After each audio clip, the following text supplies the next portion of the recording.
बिरंगी पहचान।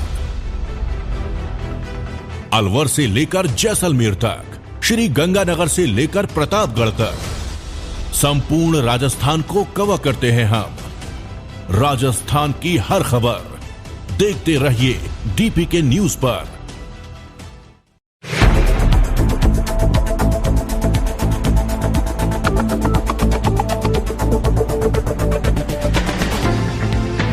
नमस्कार, डीपीके न्यूज में आपका स्वागत है। आप देख रहे हैं स्टेट न्यूज बुलेटिन। बुलेटिन की शुरुआत करने से पहले एक नजर हेडलाइंस की ओर।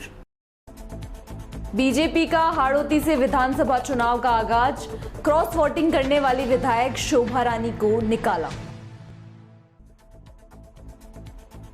त्रिवेणी धाम शाहपुरा में भी श्री कृष्ण यादव धर्मशाला में यादव समाज के वार्षिक महोत्सव सम्मेलन का हुआ आयोजन। बिजनौर के चांदपुर में सड़क हादसे में एक साइकिल सवार की दर्दनाक मौत, चालक ट्रक मौके पर ही छोड़कर हुआ फरार। और खबरें विस्तार से। राजस्थान में बीजेपी प्रदेश कार्य समिति की बैठक आज कोटा में रखी गई। इस बैठक में विधानसभा चुनाव 2023 की रजिस्ट्री के नए सिरे से तय होगी। साथ ही राज्यसभा चुनाव समेत पिछले 3.5 साल में हुए चुनाव के रिजल्ट का एनालिसिस भी होगा। हार के कारणों पर चर्चा कर जहां कमजोरी रही है उसे दूर कर विधानसभा चुनाव में उतरने की तैयारी होगी। बूंदी रोड स्थित निजी रिजॉर्ट में हुई वर्किंग कमेटी की बैठक में प्रदेश और केंद्रीय संगठन के कई पदाधिकारी शामिल हैं। शाम 5 बजे तक अलग अलग सेशन में बैठक रखी गई है। कार्य समिति की बैठक से पहले राज्यसभा चुनाव में क्रॉस वोटिंग करने वाली विधायक शोभा रानी कुशवाहा को पार्टी से निष्कासित कर दिया गया। सिटिंग विधायक को निष्कासित कर पार्टी के नेतृत्व में अनुशासनहीनता पर बड़ा संदेश दिया। इससे पार्टी में गुटबाजी और आंतरिक खींचतान कर रहे नेताओं को भी मैसेज गया है।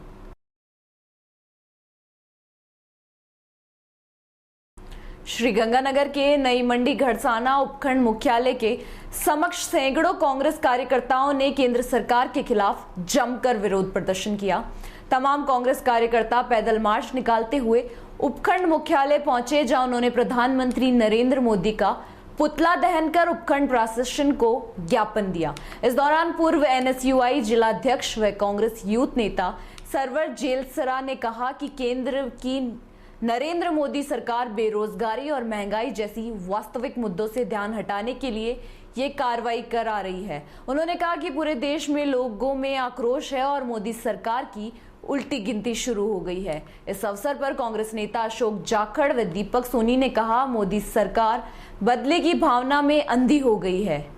इंडी के माध्यम से हमारे नेताओं को डराने की साजिश की जा रही है, लेकिन हम कांग्रेस में लड़ेंगे, झुकेंगे नहीं। इस मौके पर पंचायत समिति उपाध्यक्ष विनोद शीपा, कांग्रेस लाहू आदि उपस्थित रहे। शाहपुरा में अखिल भारतीय विद्यार्थी परिषद सिरोही राष्ट्र कला मंच द्वारा सिरोही की बालिका विद्यालय में एक शानदार आयोजन हुआ। कार्यक्रम संयोजक रेखा माली ने बताया कि सिरोही नगर द्वारा मेहंदी, रंगोली, चित्रकला, गायन व पारंपरिक वेशभूषा एवं नृत्य का आयोजन हुआ, जिसमें मुख्य अतिथि पूर्व जिला प्रमुख पायल परशुरामपुरिया रही, जिन्होंने बताया कि आजादी का अमृत महोत्सव देश आज तक मना रहा है। इसमें महिलाओं की भी भागीदारी उतनी ही थी जितनी अन्य की थी। विशिष्ट अतिथि एबीवीपी जोधपुर प्रांत संगठन मंत्री पूरन सिंह सहारनपुर रहे, जिन्होंने बताया विद्यार्थी परिषद कला से लेकर खेल तक, सेवा से लेकर कैंपस तक अपनी भूमिका दर्ज करवाते हैं। आगे बताया कि आज विद्यार्थी परिषद प्रत्येक क्षेत्र में नेतृत्व देने का काम करते हैं। आज के समय में जब देश आजादी का अमृत महोत्सव मना रहा है तो उनसे अपना योगदान अपने स्वयं को तय करना चाहिए। इस तरह के आयोजन से कला के क्षेत्र में कार्य करने के लिए बहनों को एक अवसर मिलता है और इससे प्रेरणा ले राष्ट्र निर्माण में अपना योगदान देने का कार्य। विद्यार्थी परिषद केवल आंदोलन ही नहीं, अपना समानार्थक दृष्टिकोण रखता है। विद्यार्थी परिषद के प्रत्येक कार्यक्रम में राष्ट्र प्रथम भाव का उजागर होता है। त्रिवेणी धाम के कृष्ण धर्मशाला में यादव समाज के वार्षिक महोत्सव सम्मेलन का शुभारंभ त्रिवेणी धाम के महंत श्री रिसपाल दास जी महाराज ने द्वीप प्रज्वलित कर कार्यक्रम का श्री गणेश किया। वहीं यादव महोत्सव के साधु संतों को भी आमंत्रित किया गया। सम्मेलन में आए हुए साधु संतों का महाराज रीसपाल दास जी के सानिध्य में हरि कीर्तन का आयोजन भी किया गया। वार्षिक महोत्सव में भामाशाह एवं श्री माधोपुर के युवा नेता बलराम यादव, शाहपुरा कांग्रेस प्रत्याशी मनीष यादव, विराटनगर विधायक इंद्राज गुजर के साथ मुख्य अतिथि में अहिर रेजिमेंट की मांग एवं समाज के महत्वपूर्ण मुद्दों पर विचार विमर्श किया। इस अवसर पर आए हुए गणमान्य लोगों का माला व साफा व मोमेंटो देकर सम्मान किया गया। रिपोर्ट कैलाश यादव ने बताया कि सम्मेलन में पधारे भामाशाह व युवा नेता बलराम यादव ने समाज के हित के लिए 5 लाख रुपए की सहायता की राशि देने की घोषणा की। बिजनौर के चांदपुर में सड़क हादसे में एक साइकिल सवार की दर्दनाक मौत हुई। दरअसल टायरा ट्रक ने साइकिल सवार को कुचला। चालक ट्रक मौके पर ही छोड़कर फरार हो गया। मौके पर पहुंची पुलिस ने परिजनों को समझा बुझाकर शव को पोस्टमार्टम के लिए बिजनौर भेज दिया गया और आवश्यक कार्रवाई में जुट गई। दरअसल यह हादसा बिजनौर जिले के तहसील चांदपुर पावटी के इलाके में हुआ। हादसा उस समय हुआ जब एक व्यक्ति साइकिल सवार व्यक्ति बिजनौर नूरपुर रोड पर गुजर रहा था और तेज रफ्तार से ट्रक उसे साइकिल सहित कुचल दिया, जिससे उसकी मौके पर ही मौत हो गई। साइकिल सवार 49 वर्षीय राम रतन सिंह पुत्र नथु सिंह निवासी ग्राम जुनैल अब्दिनपुर की मौत से परिवार को रो रो कर बुरा हाल हो गया है। मृतक सुबह सवेरे ग्राम अमहेड़ा से वापस अपने गांव लौट रहा था। मृतक किसान था जिसके पास लगभग 4 बीघा जमीन बताई जा रही है, जिससे वह अपने परिवार का पालन पोषण करता था। मौत की सूचना से परिवार के लोग भी घटनास्थल पर पहुंच गए और काफी समय तक शव वहीं रखकर विलाप करते रहे। खबर पावटा से, जहां उपखंड पावटा मुख्य bus stand Delhi Jaipur road पर बुधवार सुबह एक ट्रेलर चालक द्वारा रोड पार कर रहे व्यक्ति को बचाने के चक्कर में अचानक ब्रेक लगाने से पीछे आ रहे दूसरे ट्रेलर ने टक्कर मार दी। टक्कर इतनी तेज थी कि खड़े ट्रेलर का कैबिन टूटकर गिर गया, जबकि टक्कर मारने वाला ट्रेलर चालक मौके से फरार हो गया। वहीं गतिमत रही कि हादसे में किसी तरह की कोई जनहानि नहीं हुई। हादसे के बाद लगभग 2 घंटे तक जाम की स्थिति बनी रही। राहगीरों की सूचना पर मौके पर पहुंची प्रागपुरा पुलिस ने क्षतिग्रस्त वाहन को हटवाकर यातायात बहाल किया। प्रागपुरा थाना पुलिस रोड हेड कांस्टेबल संतोष ने बताया कि आगे पीछे चल रहे ट्रेलरों के आसपास से टकराने से हादसा हुआ। ट्रेलर चालक सवार मल निवासी सरवाड़ अजमेर का बताया जा रहा है। ट्रेलर में चावल से लेकर अजमेर की तरफ ले जाए जा रहे थे। जिले के भोजासर में हार्डकोर अपराधी मांगीलाल नोखाड़ा की तलाश में पुलिस गत 9 जून को देर रात उसके घर में दबिश देने गई, लेकिन वह हाथ नहीं लगा। घर में पुलिस को उसकी मां और उसके भाई ही मिले। अगले ही दिन वह एम्स के सामने सैकड़ों की भीड़ में एक कैफे के उद्घाटन समारोह में साफा पहनकर फीता काटता नजर आया। इसके फोटो और वीडियो भी सोशल मीडिया पर वायरल हुए, लेकिन पुलिस ने उसे वहां से पकड़ने के लिए कोई कदम नहीं उठाया। नोखड़ा पर विभिन्न थानों ने करीब 26 मामले दर्ज है। वह गत 10 फरवरी को जेल से जमानत से बाहर आया था। इसके बाद समाज स्तर पर एक सभा में कोई हिस्ट्री सीटर शामिल हुए थे। उनमें नोखड़ा ने पुलिस पर फायरिंग की थी। उस मामले में वह वंचित था। मूसेवाला हत्याकांड से तार जुड़े होने की आशंका वांछित अपराधी नोखाड़ा लॉरेंस का बेहद करीबी माना जाता है। वह जेल में लॉरेंस के संपर्क में आया था। सोशल मीडिया पर भी लॉरेंस के साथ अपनी एक फोटो पोस्ट की है। पंजाबी सिंगर सिद्धू मूसेवाला हत्याकांड में लॉरेंस का नाम सामने आया था। जोधपुर पुलिस कमिश्नरेट द्वारा वांछित अपराधियों को पकड़ने के संबंध में चलाए जा रहे विशेष अभियान के तहत खांडा फसला थाना पुलिस ने कार्रवाई करते हुए 2 वांछित अपराधियों को गिरफ्तार किया। खांडा फलसा थानाधिकारी मूल सिंह ने बताया कि लंबे समय से फरार और वांछित अपराधियों को धरपकड़ के लिए कार्रवाई करते हुए 3 वांछित अपराधी तनसुख वांडेरा और उसकी पत्नी पद्मिनी वांडेरा एवं सनी धोल को गिरफ्तार किया। थानाधिकारी मूल सिंह ने बताया कि तनसुख वांडेरा और उसकी पत्नी पद्मिनी वांडेरा 7 साल से एक मामले में फरार चल रहे थे।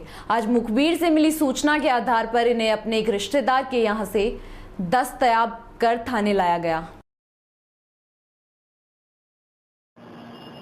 पुलिस मुख्यालय द्वारा अभी विशेष अभियान चलाया जा रहा है, जिसमें वांछित अपराधी और जो लंबे समय से फरार चल रहे हैं उनकी गिरफ्तारी के आदेश दिए गए हैं।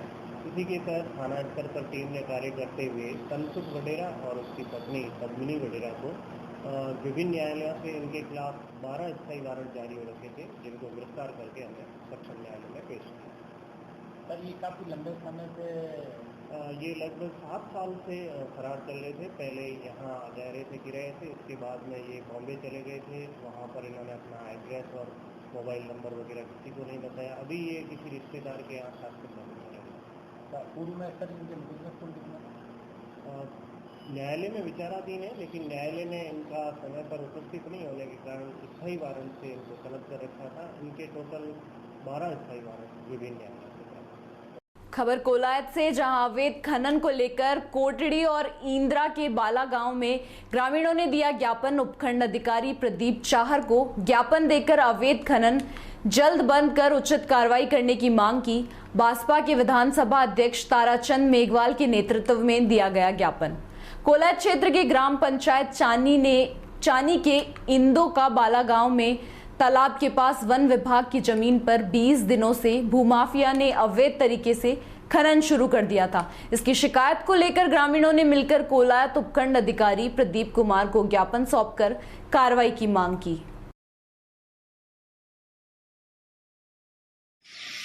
आज कोलाई क्षेत्र के कोटड़ी इंदो कबाला के ग्रामीणों ने अवैध खनन को लेकर आज उपखंड अधिकारी प्रदीप चार को ज्ञापन देकर अवैध खनन पर कार्रवाई को लेकर ज्ञापन दिया है, जिसमें उपखंड जल्द कार्रवाई करने की मांग। कार्रवाई नहीं होने पर उग्र आंदोलन किया जाएगा। इसकी सारी जिम्मेदारी स्थानीय प्रशासन की होगी।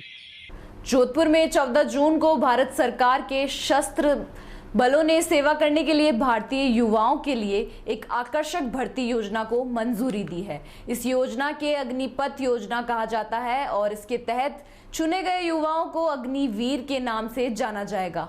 अग्निपथ योजना देशभक्त और प्रेरित युवाओं को 4 साल की अवधि के लिए सशस्त्र बलों की सेवा करने का अवसर प्रदान करती है। ये योजना महिलाओं और पुरुषों को समान अवसर प्रदान करती है।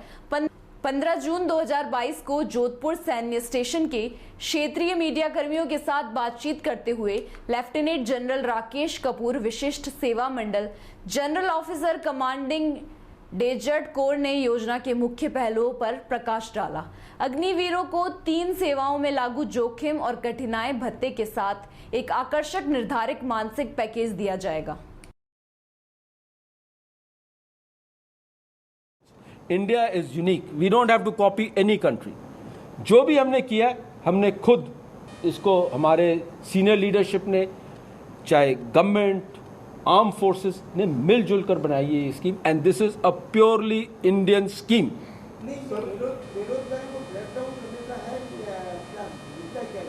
आप देखिए इतने सारे इसके इम्पैक्ट थे। राष्ट्र को क्या फायदा हो रहा है, इंडिविजुअल को क्या फायदा हो रहा है, यूथ को क्या फायदा हो रहा है, देश को और ये फौज को क्या फायदा हो रहा है। जोधपुर जिले में फलौदी के बाप उपखंड क्षेत्र स्थित बड़ी सीट गांव में सोलर कंपनी ठेकेदारों द्वारा राज्य वृक्ष खेजड़ी की अंधाधुंध कटाई से नाराज विश्नोई समाज के लोग आज से धरने पर बैठ गए हैं। प्राप्त जानकारी के अनुसार बाप उपखंड क्षेत्र सोलर हब के रूप में विकसित होने के साथ साथ पर्यावरण पर तलवार का काम भी करती है, जिसके चलते सोलर कंपनियों ने सरकार का इकरारनामा खारिज होता दिखाई पड़ रहा है, जिसकी मुख्य वजह पेड़ों की कटाई व वन्य जीव विचरण क्षेत्रों को नुकसान पहुंचाकर प्रकृति का वास्तविक स्वरूप छिन्न भिन्न किया जा रहा है। फिलहाल इस बुलेटिन में इतना ही। देखते रहिए डीपीके न्यूज। नमस्कार।